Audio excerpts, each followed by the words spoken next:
بسم اللہ الرحمن الرحیم۔ تین عورتوں کو دیکھ کر اللہ مسکراتے ہیں۔ اللہ تعالیٰ ان تین عورتوں کو بہت پسند کرتا ہے۔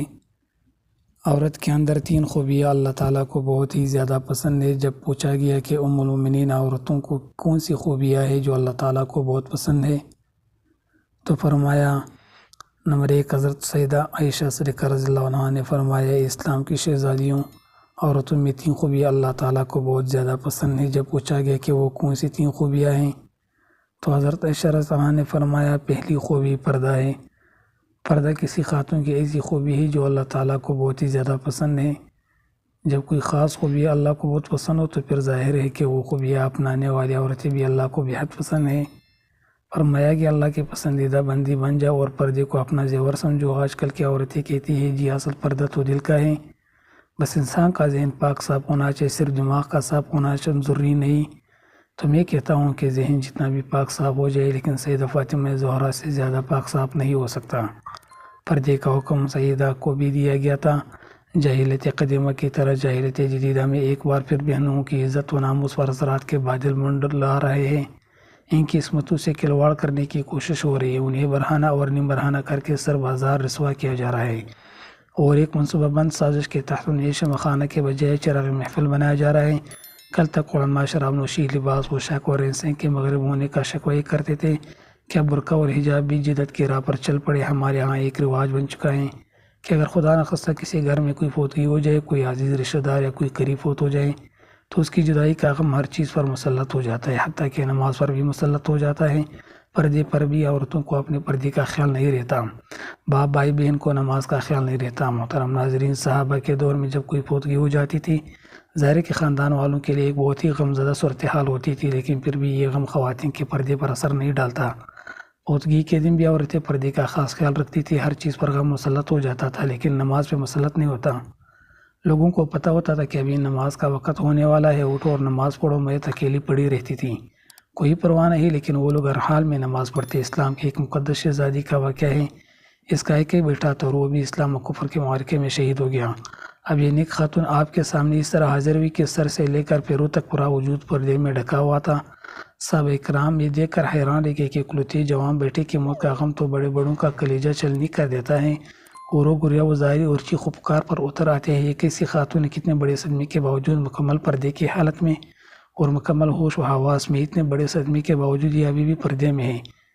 یہ اس دور کی بات ہے جب مشرکین کی عورتیں اپنی جوان بیٹوں کی موت پر نخوانی کرتی تھی، ماتم کیا کرتی تھی اور بے پردگی کا عالم ہوتا تھا۔ اس نیک خاتون نے جب یہ باتیں سنی کہ ایک ایسی عورت ہے کہ آپ جوان بیٹے کی موت پر بھی پریشان نہیں اور مکمل پردے میں ہیں، تو اس نے کہا میرے بھائیوں، میرا بیٹا چلا گیا تو کیا ہوا، میرا ایمان تو نہیں؟ یہ تھی اسلام کے مقدس شہزادیاں جن کی گود میں اسلام پلتا تھا۔ محترم ناظرین، حضرت عائشہ صدیقہ نے فرمایا دوسری خوبی جو اللہ کو بہت زیادہ پسند ہے وہ ہے اپنے شوہر سے ٹوٹ کر محبت کرنا۔ اب ایک عورت نکاح کے ذریعے اللہ اور رسول کی رضا کے لیے اپنا آپ ایک اجنبی مرد کے حوالے کر دیتی ہے جسے وہ جانتی تک نہیں، اسے پہچانتی نہیں، اس کی طبیعت کا پتہ نہیں، اس کے مزاج کا پتہ نہیں کہ وہ کس طرح کا انسان ہے، پھر بھی نکاح کے ذریعے سے وہ اپنے آپ کو اللہ اور رسول کی رضا کی خاطر ایک اجنبی مرد کے حوالے کر دیتی ہے، پھر اس شخص کی اولاد کو 9 ماہ تک اپنے پیٹ میں رکھتی ہے، طرح طرح کی اذیتیں سہتی ہے اور موت کسی تکلیف سے گزر کر کے اس کی اولاد کو جنم دیتی ہے۔ موت کسی اذیت سے آنے کے بعد بچہ پیدا ہوتا ہے، پھر جب بچہ پیدا ہو جاتا ہے تو ایک ماں اپنی فکر بالکل ترک کر دیتی ہے، اپنے آپ بھول جاتی ہے اور اس بچے کی تربیت میں مصروف ہو جاتی ہے۔ یہی سوچ اس کے ذہن میں ہوتی ہے کہ جب یہ بچہ بڑا ہو کر اچھی خدمات سر انجام دے گا تو کوئی یہ نہیں کہے گا کہ اس کی ماں نے اس کی تربیت اچھی نہیں کی۔ لیکن پھر ہوتا یوں ہے کہ جب وہ بچہ بڑا ہو کر اچھے کام کرتا ہے اور اچھی خدمات سر انجام دیتا ہے تو سبھی اس کے باپ کی تعریف کرتے ہیں، کوئی یہ نہیں کہتا کہ فلاں عورت نے اس کی ماں نے اس کی اچھی تربیت کی جس کی وجہ سے یہ بڑا انسان بنا ہے۔ تو کئی سال تک جب وہ ہمارے بچوں کی پرورش میں لگ جاتی ہے اور اپنے آپ بالکل بھول جاتی ہیں تو اس کے چہرے پر جریان نمودار ہونے لگ جاتی ہے۔ پھر ایسی عورت کو کئی شوہر ایک ایک کر ٹھکرا دیتے ہیں کہ عورت مرد کے پاؤں کی جوتی ہوتی ہے، وہ جب چاہے جوتی کو تبدیل کر سکتا ہے۔ ایک بزرگ اور نیک انسان کے محفل میں لوگ بیٹھے ہوئے تھے، وہاں یہ بات چل رہی تھی کہ ایک مرد کہہ رہا تھا کہ یہ عورت کی مرد کی جوتی ہوتی ہیں، مرد کو جہاں بھی اپنے مناسب سائز کی جوتی نظر آئے تو وہ بدل لیں۔ وہاں پر بیٹھے ایک شخص نے اس اللہ والے بزرگ انسان کی جانب رخ کیا اور ان سے دریافت کیا کہ حضرت کیا یہ شخص ٹھیک کہہ رہا ہے؟ تو بزرگ فرمانے لگے کہ اپنی سوچ کے مطابق بالکل ٹھیک کہہ رہا ہے، اور واقعی عورت مرد کے پیروں کی جوتی ہوتی ہے، جو خود کو پاؤں کی مانند سمجھتا ہے، فرمانے لگے جو خود کو پاؤں جسے تصور کرتا ہے وہ اپنی بیوی کو پاؤں کی جوتی ہی سمجھتا ہے۔ یہی عورت سر کا تاج بھی ہو سکتی ہے، لیکن صرف اس مرد کے لیے جو خود کو بادشاہ کی مانند سمجھتا ہے۔ جب ایک عورت ایک ایسے شخص کے لیے اپنی زندگی قربان کر دیتی ہے جس کے وہ نکاح میں آ جاتی ہے، اس کی خدمت گزاری کرتی ہے، بچے پیدا کرتے اور اس کے بچوں کی تربیت کے دوران اس کے چہرے پر جرائم کے نشان نمودار ہو جاتے ہیں، لیکن مرد اس بات کو سمجھنے کی بجائے جب یہ دیکھتا ہے کہ یہ عورت پہلے کی طرح خوبصورت نہیں رہی تو وہ دوسری عورت کی جانب مائل ہونے لگتا ہے اور اپنی بیوی کو چھوڑنے کے لیے تیار ہو جاتا ہے۔ تو ایسا مرد اپنی بیوی کی ہستی بستی زندگی میں زہر گھول کر رکھ دیتا ہے اور اسے کانٹوں کے بستر پر سونے پر مجبور کر دیتا ہے۔ تو کیا یہی انسانیت ہے؟ خدا را اللہ کی رحمتوں کی قدر کیا کریں، وہ کسی بھی شکل میں ہو، ماں، بہن، بیوی یا بیٹی کی عزت دیا کریں۔ حضرت عائشہ صدیقہ نے فرمایا کہ عورت کے اندر 3 خوبی اللہ کو بہت ہی پسند ہیں۔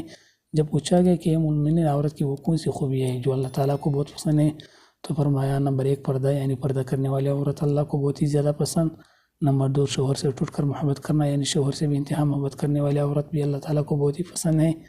نمبر 3 اللہ کے حضور جھکنے والی عورت، نماز پڑھنے والی عورت، قیام، رکوع اور سجود کرنے والی عورت، قرآن پڑھنے والی عورت۔ آج کل کی عورت کہتی ہے جی بچے زیادہ ہے اس لیے نماز پڑھنے کا وقت ہی نہیں ملتا، اللہ کے حضور جھکنے کا وقت ہی نہیں ملتا۔ تو یہ اسلام کی مقدس شہزادیوں، اے سیدہ فاطمہ رضی اللہ عنہا کے ببرکت گھرانے کی بات کرتے ہیں۔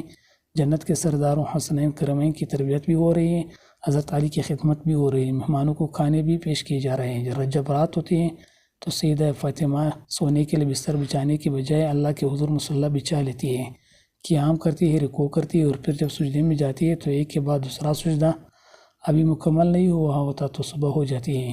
سبحان اللہ۔ اللہ پاک سے دعا کہ ہمیں نیکی کی باتوں پر عمل کرنے کی توفیق عطا فرمائے اور ہمیں باپردہ مسلمان بنائے۔ آمین ثم آمین۔